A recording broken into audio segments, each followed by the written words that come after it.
Kaya tandaan, sa tuwing tataya ka sa loto, hindi ka man nananalo, nakatulong ka naman sa libo-libo.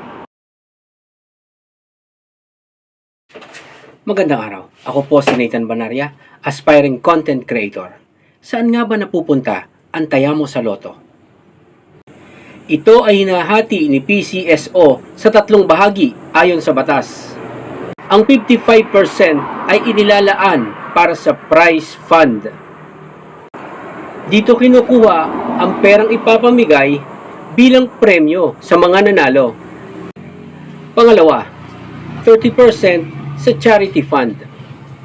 Ito ang pinupuntahan ng pera para sa tulong medikal, operasyon, gamot at mga programa para sa mahihirap.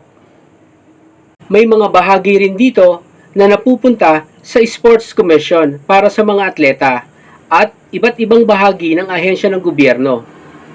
Pangatlo, 15% para sa operating fund. Ito ang ginagamit para sa gastos ng PCSO. Sweldo ng mga empleyado, kuryente, maintenance ng opisina, at mga gastos sa paggawa ng mga tiket at iba pa.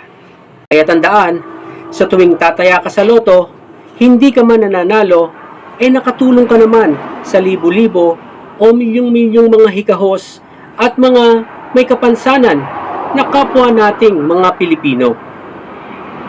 Kung gusto niyo po ng mga ganitong content, huwag niyo pong kalimutang mag-follow, like, share, at subscribe.